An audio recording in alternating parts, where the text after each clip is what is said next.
अभिक्रियाओं में बनने वाली मध्यवर्तियों के बारे में अध्ययन कर रहे थे हम। नेक्स्ट है कार्बिन। कार्बिन ये मैथिलीन के व्युत्पन्न होते हैं और ये बहुत ज़्यादा अस्थायी एवं क्रियाशील मध्यवर्ती होते हैं जो कि इलेक्ट्रॉन स्नेही प्रकृति के होते हैं, क्योंकि इनमें कार्बन परमाणु पर 6 इलेक्ट्रॉन होते हैं। इस प्रकार का जो मध्यवर्ती में कार्बन द्विसंयोजी होता है और 2 अयुग्मित इलेक्ट्रॉन उपस्थित होते हैं। जैसे देखिएगा, ये कार्बिन के उदाहरण है। कार्बिन में क्या है, कार्बन के साथ 2 तो हाइड्रोजन सिंगल बॉन्ड से जुड़े हुए हैं और 2 अयुग्मित इलेक्ट्रॉन है। इसी तरीके से डाइक्लोरोकार्बन और डाइफेनिल कार्बिन। ये जो कार्बिन है ये भी 2 प्रकार की होती है। एक तो है सिंगलेट कार्बिन, दूसरा है ट्रिपलेट कार्बिन।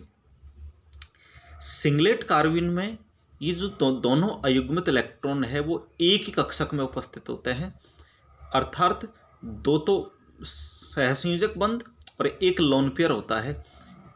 इस तरीके से इस पर sp2 संकरण होता है। sp2 संकरण होने के कारण इसकी जो आकृति है बी शेप्ड होती है, कोणीय होती है। ये दोनों इलेक्ट्रॉन युग्मित अवस्था में होते हैं, एक कक्षक में होते हैं जिसमें दोनों इलेक्ट्रॉनों का चक्रण विपरीत होता है।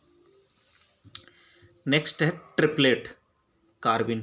ट्रिपलेट कार्बिन में दोनों अयुग्मित इलेक्ट्रॉन अलग अलग कक्षकों में उपस्थित होते हैं। इस पर sp संकरण होता है। sp संकरण होने के बावजूद भी इसकी जो आकृति है बी शेप्ड होती है, कोणीय आकृति होती है इसकी जो बनाने की विधि है वो कई अभिक्रियाओं से बना सकते हैं हम, जैसे क्लोरोफॉर्म व KOH की अभिक्रियाओं से। यदि क्लोरोफॉर्म की अभिक्रिया KOH से करवाते हैं तो डाइक्लोरोकार्बिन बनती है। इसमें से OH और इसका H मिलकर के एक जलकणु बाहर निकल जाएगा, एक पोटेशियम प्लस और एक Cl माइनस KCl बाहर निकल जाएगा, तो डाइक्लोरोकार्बिन हमें मिल जाएगा। इसी तरीके से कीटीन का यदि तापीय अपघटन करवा दिया जाए तो यहाँ पर भी कार्बिन बन जाएगा। ये डबल बॉन्ड यहाँ से बीच में टूट जाएगा, ये कार्बन मोनोऑक्साइड बाहर निकल जाएगा और कार्बिन बन जाएगा। इसी प्रकार डाइएजोमेथेन है ये, इसको हम गर्म करेंगे तो इसमें से N2 बाहर निकल जाएगा और कार्बिन बन जाएगा। नेक्स्ट मध्यवर्ती है नाइट्रीन। नाइट्रीन भी अल्प स्थायी अधिक क्रियाशील मध्यवर्ती होती है। इसकी प्रकृति भी इलेक्ट्रॉन स्नेही होती है, अर्थात कार्बिन के समान नाइट्रीन भी बहुत ज़्यादा क्रियाशील है। यह उदासीन प्रकृति की मध्यवर्ती है जिसमें नाइट्रोजन के पास 2 लोन पेयर होते हैं। देखिएगा, नाइट्रोजन के पास तो 1 लोन पेयर तो हमेशा ही रहता है, लेकिन यहाँ पर 1 लोन पेयर के अतिरिक्त 2 अयुग्मित इलेक्ट्रॉन या दूसरा लोन पेयर और भी उपस्थित होता है। जैसे ये एल्किल नाइट्रीन है, जिसे हम नाइट्रीन कह सकते हैं। ये एसिल नाइट्रीन है। ये बनाने की विधि, इसको निम्न प्रकार से बनाया जाता है। देखिएगा आप, सबसे पहले हम क्या करेंगे, एसिल एजाइड है RCON3।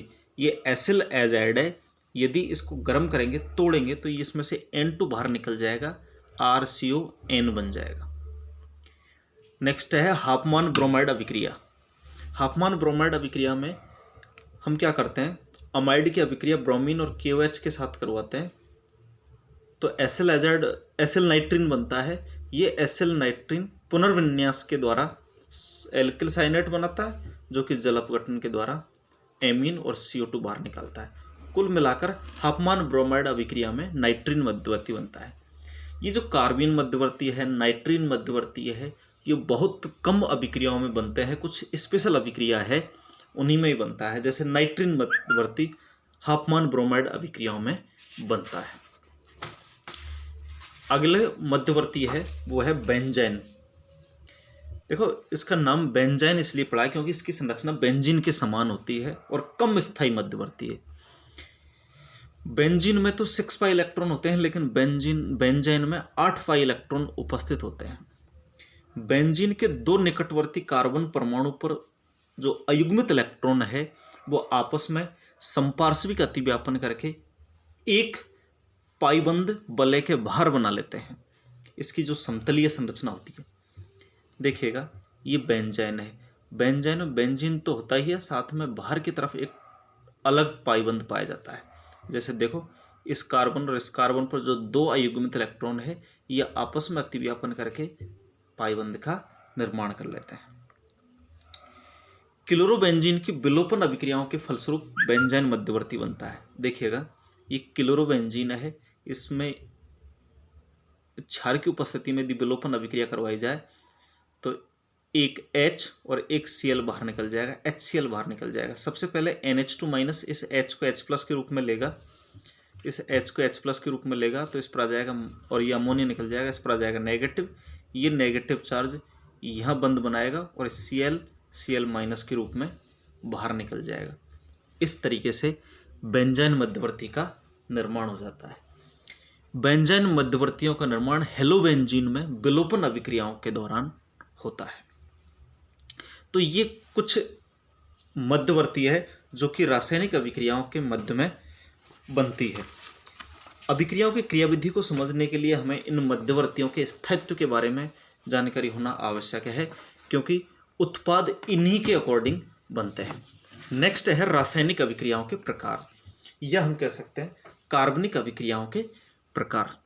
कार्बनिक अभिक्रिया मुख्य रूप से 4 प्रकार की होती है: योगात्मक अभिक्रिया, विलोपन अभिक्रिया, प्रतिस्थापन अभिक्रिया और पुनर्विन्यास अभिक्रिया। हम सबसे पहले योगात्मक अभिक्रियाओं की बात करेंगे। जैसा कि इसके नाम से ही क्लियर है, योग होता हो, वे अभिक्रिया जिनके संपन्न होने के दौरान अणु, परमाणु या समूहों का योग हो, वो योगात्मक अभिक्रिया कहलाती है। इन अभिक्रियाओं में कोई परमाणु या समूह अभिकारक में से बाहर नहीं निकलता, केवल जुड़ते हैं। असंतृप्त यौगिकों की ये अभिलाक्षणिक अभिक्रिया है, जिनमें एक पाई बंध टूटकर 2 सिग्मा बंधों का निर्माण होता है। योगात्मक अभिक्रिया भी फिर 2 प्रकार की होती है: इलेक्ट्रॉन स्नेही योगात्मक अभिक्रिया और नाभिक स्नेही योगात्मक अभिक्रिया। किसी अभिकर्मक का इलेक्ट्रॉन स्नेही वाला भाग यदि पहले जुड़ता है तो वो इलेक्ट्रॉन स्नेही अभिक्रिया, इलेक्ट्रॉन स्नेही योगात्मक अभिक्रिया कहलाती है। और ये कार्बन कार्बन डबल बॉन्ड व कार्बन कार्बन ट्रिपल बॉन्ड युक्त यौगिकों की अभिलाक्षणिक अभिक्रिया है, अर्थात एल्किन एवं एल्काइनों में ये अभिक्रिया पाई जाएगी। इन अभिक्रियाओं में सबसे पहले पढ़ेंगे हम हेलोजन का योग। देखिएगा, जब एल्किनों तथा एल्काइनों की अभिक्रिया हेलोजनों के साथ करवाते हैं तो योगात्मक उत्पाद बनता है। देखो, ये एल्किन की अभिक्रिया X2 के साथ करवाएंगे तो एक पाई बंध टूटेगा और दोनों कार्बन पर एक एक हेलोजन जुड़ जाएगा। इसी तरीके से ट्रिपल बॉन्ड में 2 पाई बंध है, इसलिए 2 हेलोजन अणु जुड़ेंगे और प्रत्येक कार्बन के साथ 2 हेलोजन परमाणु जुड़ जाएगा। जैसे एल्किन की अभिक्रिया Br2 के साथ करवाते हैं तो दोनों पर एक एक ब्रोमीन जुड़ जाएगा। एल्काइन लेंगे तो 2 क्लोरीन अणुओं का योग हो जाएगा।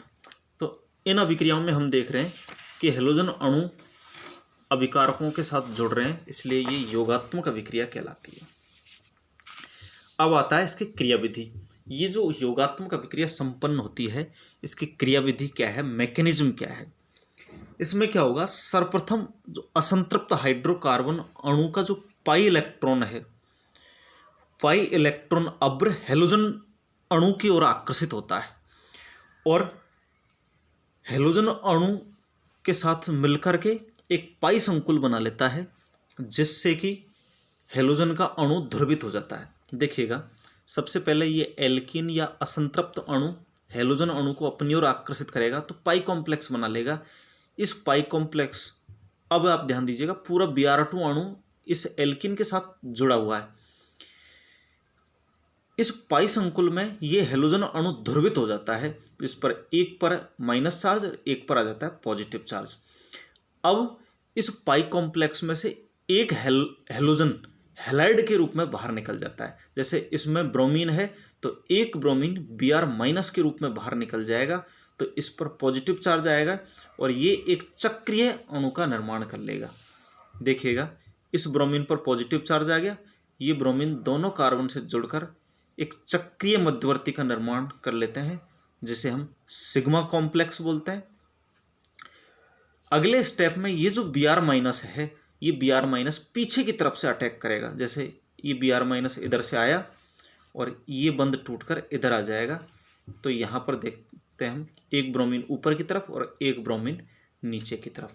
अर्थात योगात्मक तो उत्पाद तो बनेगा, लेकिन ट्रांस योगात्मक उत्पाद बनेगा। दोनों हेलोजन परमाणु एक दूसरे के विपरीत दिशा में जुड़ते हैं, क्योंकि ये जो चक्रीय मध्यवर्ती में है, दूसरा जो हैलाइड आयन है पीछे से अटैक करता है, अतः एक ऊपर की तरफ और दूसरा नीचे की तरफ विपरीत दिशा में योग होता है।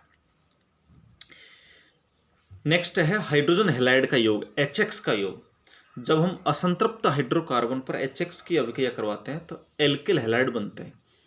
देखिएगा, एल्किन पर HX का योग करवाएंगे तो एक कार्बन पर H जुड़ जाएगा, दूसरे पर X जुड़ जाएगा, इस तरीके से। अब यहाँ पर X की जगह क्लोरीन, ब्रोमीन, आयोडीन कुछ भी हो सकता है।